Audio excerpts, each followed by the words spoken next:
Okay, one of my problems with this kind of conferences is that well, I'm doing a lot of tech-related things, but there's not so much that I can show that is of use to most of you, because the number of users of the system that I'm responsible for is not that large here. So if you want to hear those things, you have to go to Bachotech or one of the other conferences. So I decided to talk about a couple of things that I have been doing that might be interesting to look at, to see kind of problem that I'm dealing with, but not necessarily the things that you need. On the other hand, they are a good illustration about how far you can go in tech, and that also means that sometimes you have to self-asking the question, do I really want to go that far in tech? I leave the answer up to you. When I was preparing my talks, I was at the same time working on an open type interpreter. And the reason for that is that I want to have access to the actual glyph data structures. Because I want to be able to use them in MetaPost. And then Volker had to do this talk about Herman, so we were mailing a little bit. And there's this quote by Herman. And I will just process the file, and after that tell what happens here. And I think it takes a while to process. The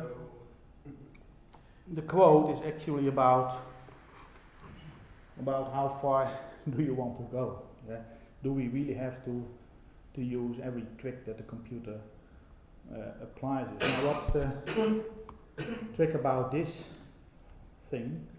If I zoom in, you see that instead of outputting the character, I render the original shape, and these are the control points.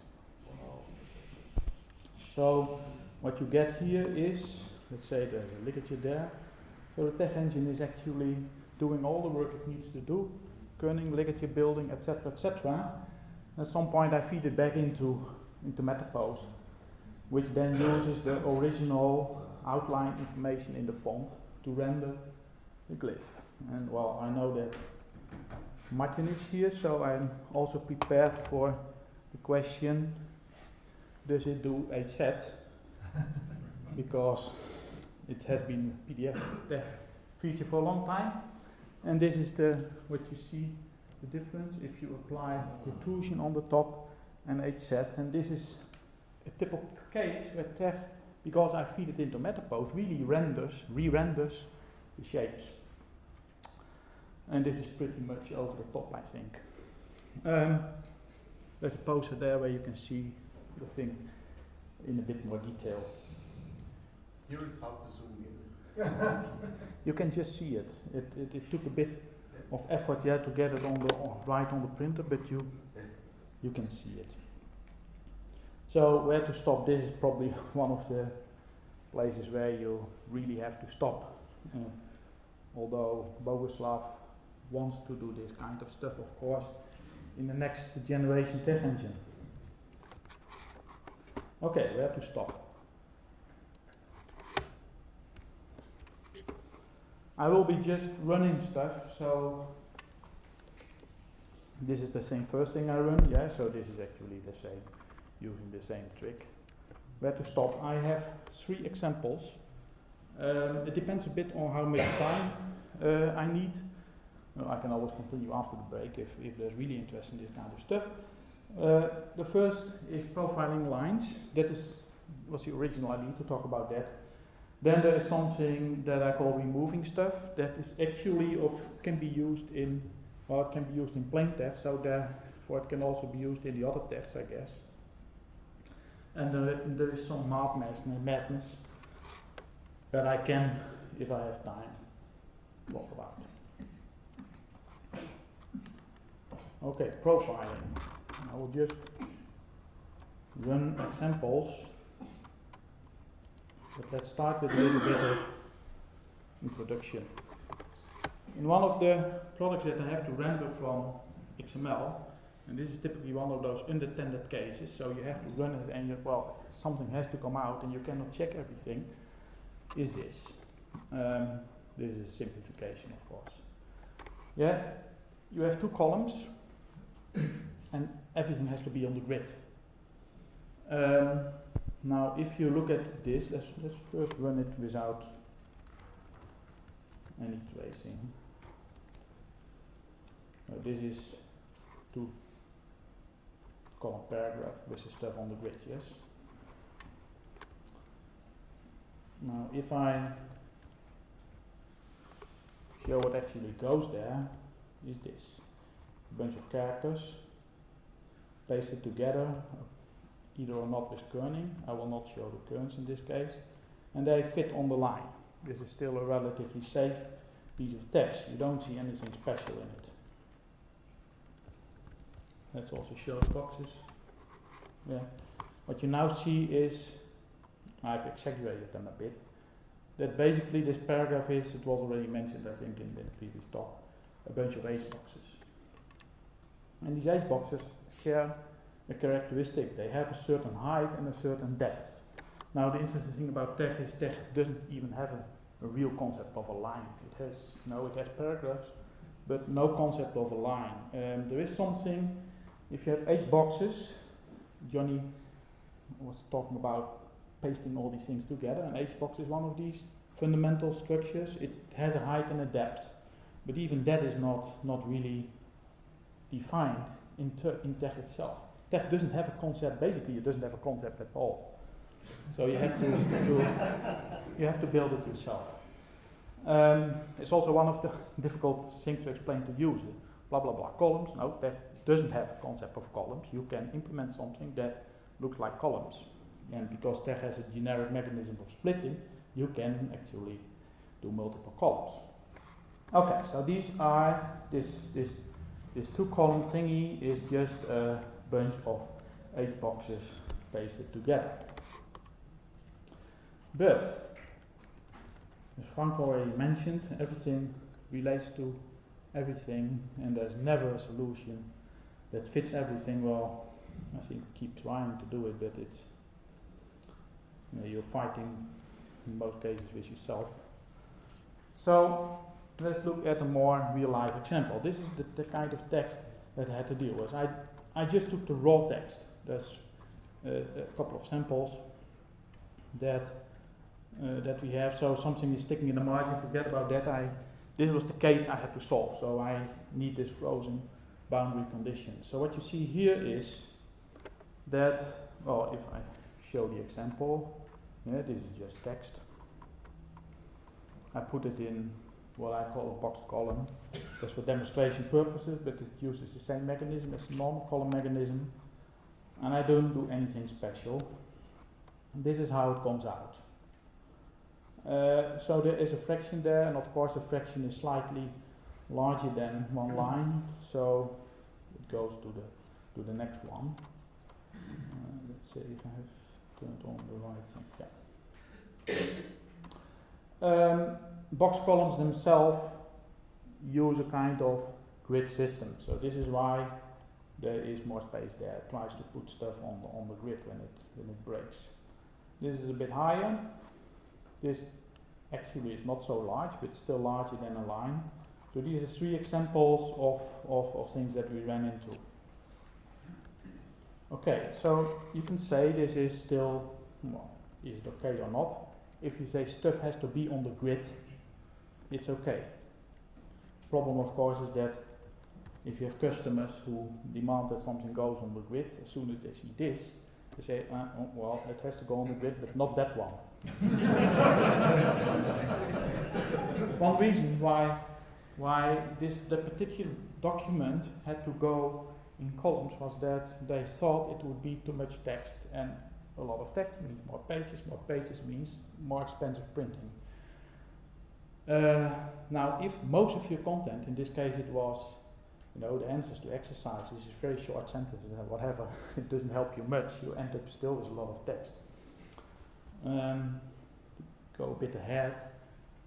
At the end, and you see what I've done, yeah, okay, this looks interesting.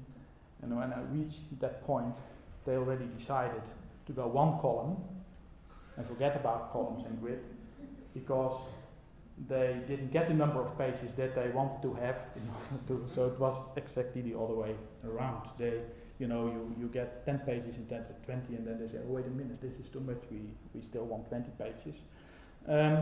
So that's where the we stop kicks in.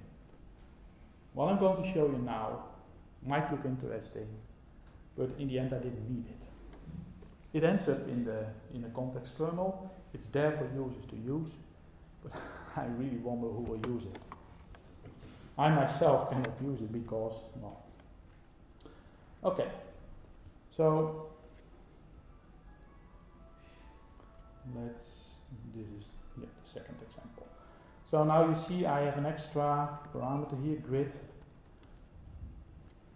Yeah, so this is a bit more tightly on the grid. That means that we also get things like, this first line going down because the line is actually too high. I just show them to give you the general picture, but 3 different examples.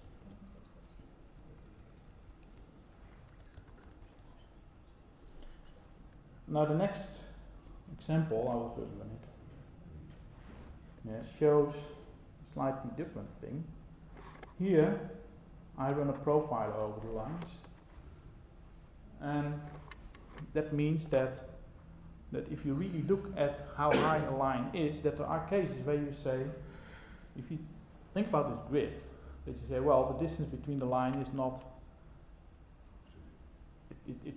if the things could clash, they could potentially clash, but not necessarily clash. And these are cases where you can say, okay, there's a comma on top of this fraction, but it's not a really deep descender, so you can actually keep the fraction closer, the line with the fraction closer to the previous one. And you see similar things here. So that's why I need actually this example. This fraction, it doesn't clash with what comes below. So you can keep the lines closer together. This one is a problem. Yeah, this is still a high one. So you really need, if you are going on the grid, you really need to have this extra space there. Another example, you still have a problem there, because the top line, there's always a problem. If you look at the one-page document, you can look at a line in the previous line. If you start breaking it into columns, then of course there is nothing like a previous line. The previous line is is in the next column. So you can't look back that way. You have to decide what you have to do with the top of your page. You can still think that this is a trivial case. It's not entirely true, because there can be backgrounds behind it that sort of expect to be tight or not. That's why I put a frame here. There can be all kinds of stuff before. These things there can be images and all kind of interfering things, not necessarily the top of a page. Yeah.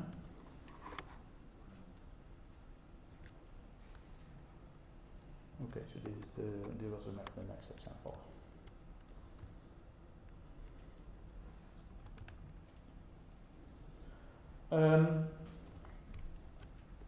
If you start playing with this kind of stuff, you start thinking, okay, what are the useful criteria for deciding how close the stuff should get? So fixed is more or less like, okay, it's based on the grid, but you can also have, you can get the stuff more together based on a sort of stepping system, because there needs to be some consistency in the output, so we can have several steps.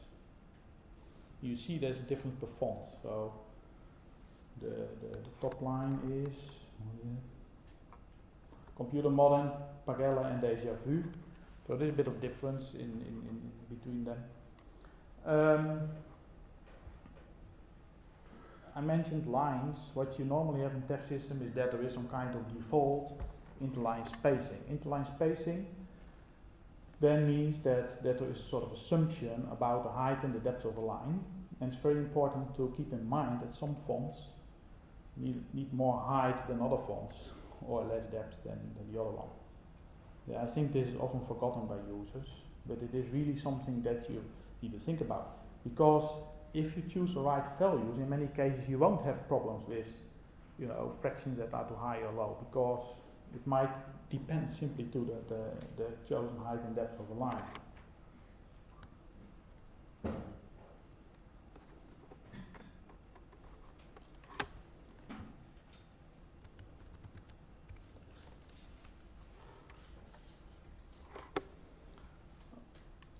I think that quite a lot of code in context relates to tracing and visualizing things that we do, maybe even 25%.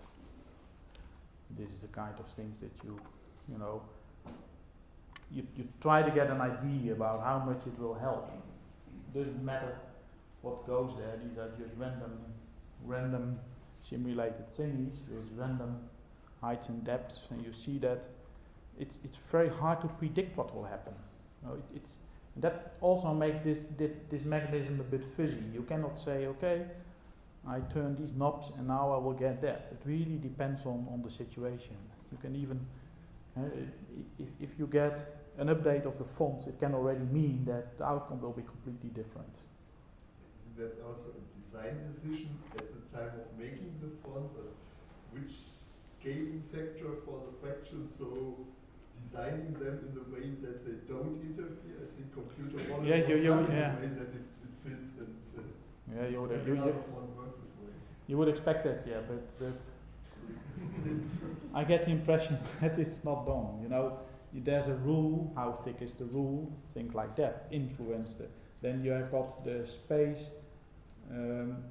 If you have 1/2, are you going and then next to that you have, let's say, x over y?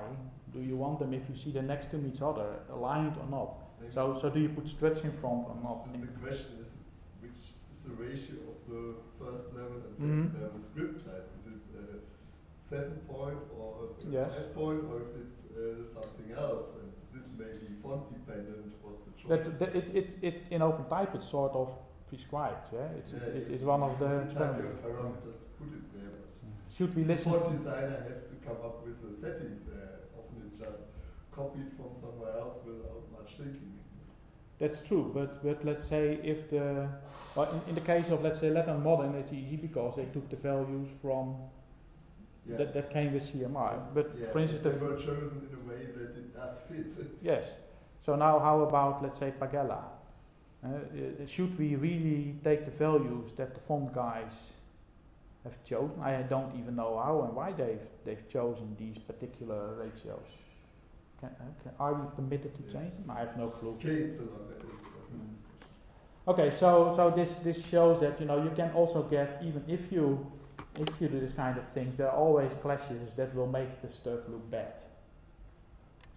So there again, the where to stop also relates to I can solve 50% of the problems, but if the rest still looks bad, should I bother? Yeah? Because sometimes just rewriting the paragraph, I think it's one of the recommendations in Don's books, is just rewrite the paragraph to get rid of some ugliness, to get rid of a widow, to get rid of whatever, is much more interesting. Actually, if we talk about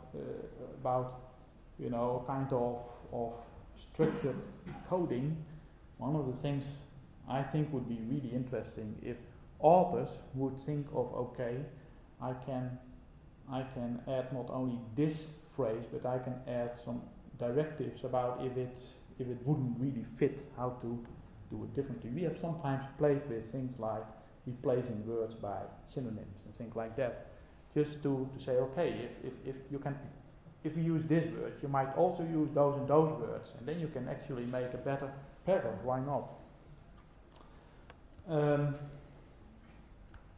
Okay, so this is a bit the what I wanted to tell about is this profiling. It's there. It's actually slowing down processing and typing of paragraphs a bit, because you have to run over the line and determine these characteristics.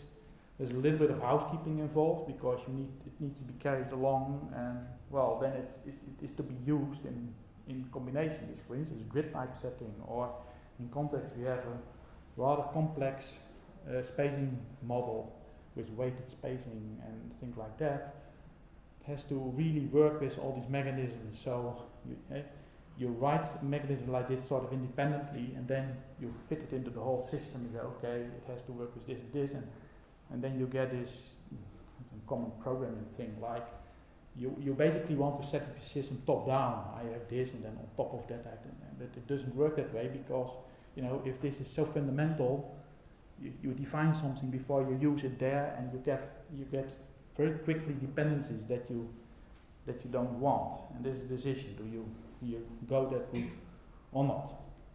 Okay, so this is about profiling.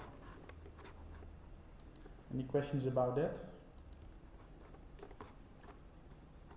Okay, so we will move on to the next one.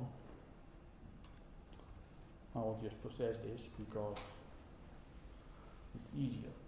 A year ago, I started rewriting all the code that relates to bibliographies. And the reason for that is that the current implementation was still Mark II implementation done by Taco long ago when we worked for Kluwer.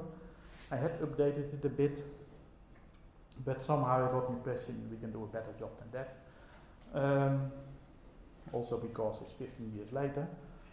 So, well, on the one hand, we got rid of BibTeX. We do everything in Lua. And on the other hand, we wanted to have a bit more configurable system, and it's a project by Alan Braslow and me. And it's something you start, and then at some point you get this, how shall we make it easy for users to do things? And then of course you run into, okay, there are all these standards, and well, I don't want to offend anybody here who uses this kind of technology, but I think it is a bit ancient and hooked into how things were done 30 or maybe longer years ago. Maybe nowadays with the technology we have, we would have different solutions. So you end up with fighting a lot of things, mostly fighting standards. Standards that somehow evolved, and in this, nowadays we have computers, but a lot of the solutions somehow still make me think of it assumes manual work. So is everything really, can you really automate all these things? Okay, one of the things that you have then is that many of the things that go into a bibliography entry are optional. If you take I never use this stuff myself, but if you look at all the things like articles and books and whatever, it's a big collection of different renderings of different kind of entries that are rendered different, and even within them there can be something like, is this element there or not? To give an example, an author, if you look at the APA standard, an author can actually be an author or an editor or a title. It can be several things. So you need a lot of conditional code, and we wanted to minimize that. So one of the things there we do a bit stronger data typing, and we have all kinds of relationship definitions. It's a bit bigger problem than we originally thought. And Boris, I think you are talking about, well, you know the problems, yeah? Especially if you have several databases and you want to combine them and you want to sort differently and you want to merge them and all that kind of stuff. Okay, one of the simple problems there was you combine things. You have multiple authors, you separate them by with commas, and then you have some kind of connecting words and things like that. So, do you want a comma there in the case of bar, or don't you want it? And you can do some kind of testing. You can say I have a variable, and I test a variable, and then I say, do I want it or not, and you put it there or not. But there's a macro ignore spaces, a primitive ignore spaces. And in context we have macro remove unwanted spaces that basically looks back and removes the stuff that you don't want there, because that's also a thing. At some point it's okay, maybe we should have something like remove punctuation. Yeah?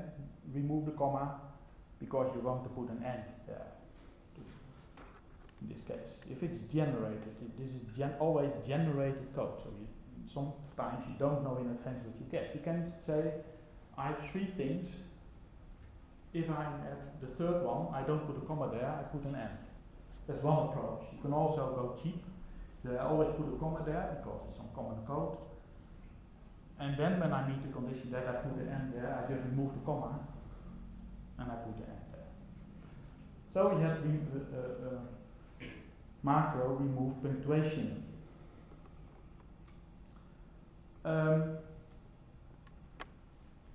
After a while, I say, okay, can I generalize that?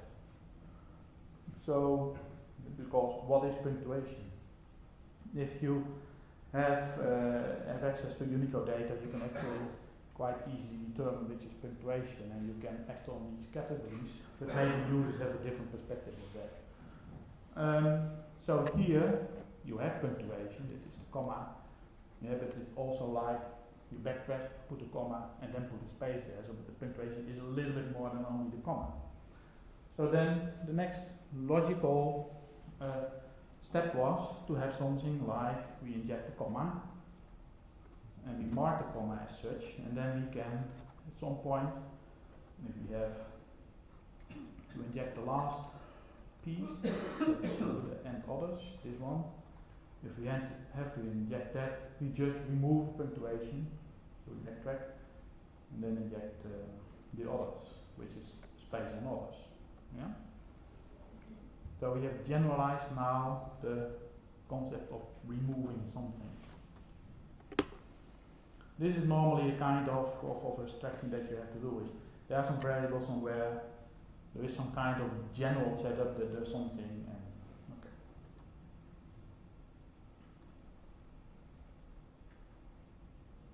I just scroll down, so it becomes more complex each case. So eventually, if you say I'm going to have a definition, or in context of a setup that typesets the list of authors, it becomes a combination of, it can become a combination of remove, mark content, then you mark something else, you put some content there, etc., etc. I can tell you that when we had it in place, we actually never ran into a situation where we had to use it. So that's why it's in the where do we stop category. I've added this mechanism and probably never use it when needed. Yeah, so you can have a very abstract way of defining things without bothering about certain content interfering, just by having this kind of mechanism. Now, how is it implemented? It's implemented in Lua, of course. It's not so much code. You see, this is the amount of code that you need. Yeah, so what you do is you have some text, you give it an attribute that tells, a unique attribute that tells this stuff is tagged like that. And at some point you hook some remove code into the list processing. There's a little bit of trickery going on there because you need to make sure that you don't remove too much, like the node that starts a paragraph, because that will definitely fail lower tag. And that's about it. Yeah, you just it basically it's a list, and you remove stuff from a list. And then you need only a few interfacing macros. One of the reasons why I am showing this example is that this is probably because, well, we are supposed to write articles for Tugboat about these things. This is something that can go into Tugboat because Carl can use LuaTech to process it. And it's plain code. It's relatively stupid, easy code. Yeah, so this is a sort of summary. If we look at the end, this is before, after, before, here, after.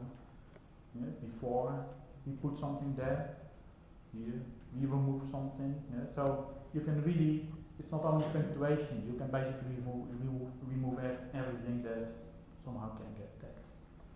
Okay, I have a few minutes left, so I can do the last math madness thing too. In one of the projects we had, I already mentioned, I think the project with the many XML file, we have the project probably some 100,000, 200,000 XML files, and the authors had all coded everything in MathML. And because, well, browsers for some reason don't really support MathML, Google, for instance, dropped it from Chrome, which I think is, well, kind of madness in itself. For the web people decided that everything should be done in something simpler called ASCII maths. I don't know how many people here have ever heard or seen ASCII maths. Well, that is typically example of, oh, if we can code it, we do it. Oh, if this user wants it, we add that too.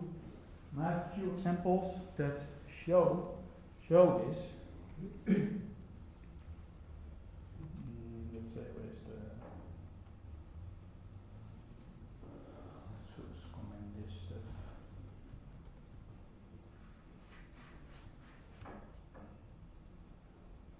Yeah. Here you see some mass garbage. You know, you enter this kind of stuff, and it comes out like this. Yeah. So ox becomes this thingy, but XO becomes this. Yeah? Because the system is supposed to recognize this as some kind of symbol. But if you, well, it's a bit of trial and error. What will x be? X is okay. It's 8 times x. So that is not a symbol. So you really need to know what symbols are there. There's no way to recognize them. Even presentation MathML, we have to be honest. If you use those editors that produce presentation MathML, in many cases they don't use the proper structures. So you also have to do analysis there. Fences are a good example. They should use fences, but they use operators. So then the system is also supposed to be very tolerant. You can basically use no spacing, and still it has to make something of it. So OOXX becomes, oh well, OO is actually, this one. So and XX is times. So suddenly ox is no longer the symbol there, but you never know in advance if that will happen. Yeah. So you can imagine that this is also legal. Let's render it. Yeah, this looks like something math, but it is permitted to omit the spaces there. So you better not have some kind of function that is called square root x as name. Yeah? This is a nightmare. You say, okay, I write an interpreter that does this kind of stuff, and you keep getting examples of it doesn't work. And my colleague, he is responsible for that part of the workflow, then goes into the web browser and says, okay, if I do this comes out, and there's a lot of unpredictable stuff in there. It's not, it's not even fun writing. Normally you're writing a parser. Okay, you write a parser in a few hours, but this is okay. Then there's another thing, but this is also a warning for you if you ever have to use this kind of technology.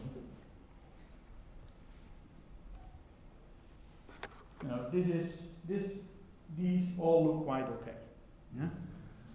Except for the last one. Yeah, the last one in the Netherlands, in school maths, they use commas and not periods. Yeah. Yeah, but spacing is. Yeah, okay. Let's forget about that.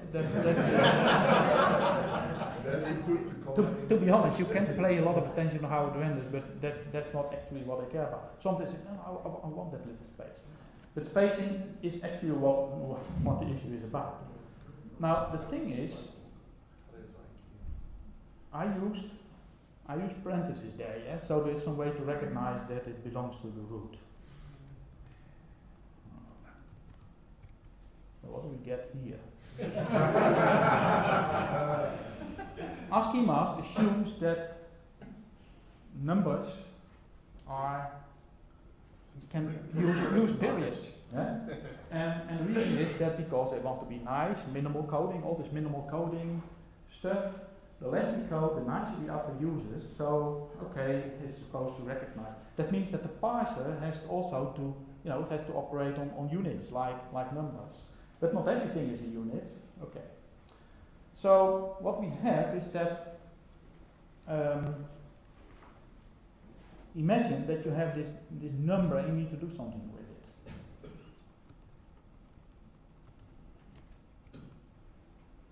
Yeah, so we talk about spacing.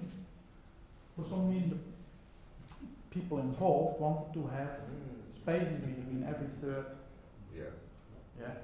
So I implemented that, and then the next question, no, we want it the other way around. So I think there are 4 variants, all permutations of where you can put the spaces are there. And because to me it looks very unnatural. Yeah, like okay, do you start counting at the end or at the beginning? That kind of stuff. Do you put 3 digits and then a space here, or well, in this case it's now you see the comma. The thing with the comma is that in tech you could either change one of these magic codes or whatever, but the thing is, again, you don't really know what you get in. Yeah? The thing is, in the comma, and that's why particularly nasty, is also used as a separator. So, if you have coordinates, you have 100 comma something. Now, those who input it in the Netherlands or Germany think that they're inputting a number, or are they inputting coordinates? So one of the things that we realized too late, that if they want to do this kind of trick, we would have to be way more strict in saying, please use periods. We will take care of the comma. Yeah, forget about it. We can do that at the end. And because now you have the problem that, this kind of things, if you forget about it, you get again, this is a number. And that's why we ended up with this.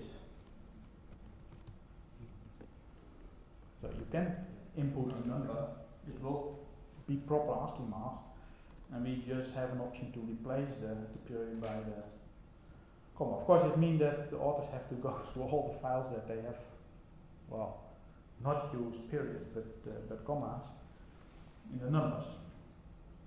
But it's typically one of those. Is symbol descriptive enough for that task?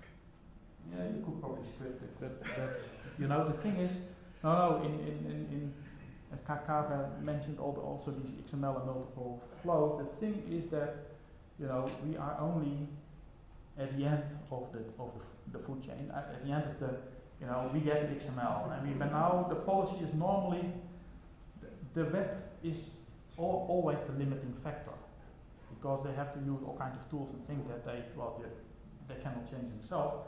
So what we have to do is we have to just adapt. It's easy to say we wait what we get and then we just adapt to that.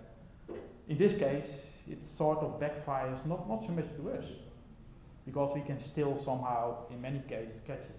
I think one of the things that is not often mentioned with tech, but if you are a tech user, you are normally also quite able to manipulate text.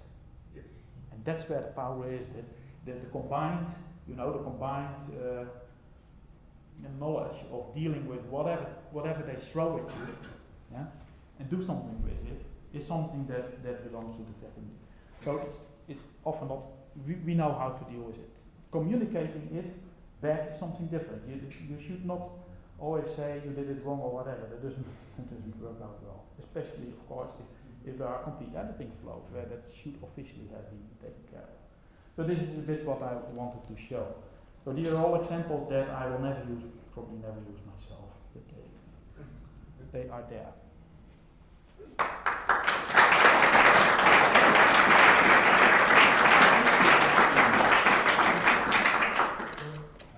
I have just 2 short comments, very short. First, about this thing with comma, it's a very nice example. I just want to say that Barbara probably knows much better than I, but AMS people had the same problem for ages. And they have a very interesting macro. It's LaTeX, but it can be easily done in plain, which is called antify.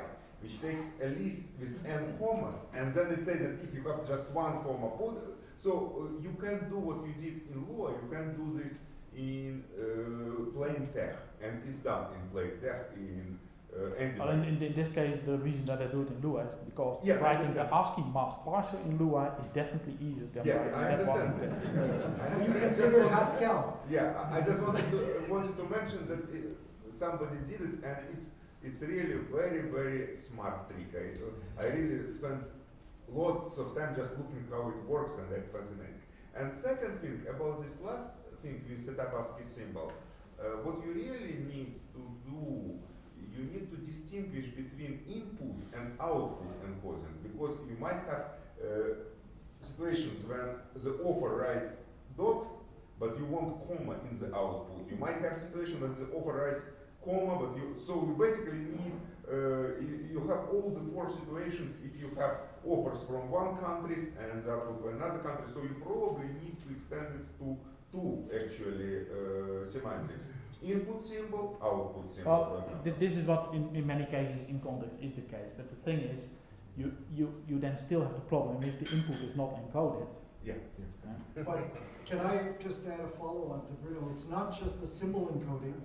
The Indians in the crowd know, and I'm very, dicey on this, but in India, you start with 3, and then you go to 100,000.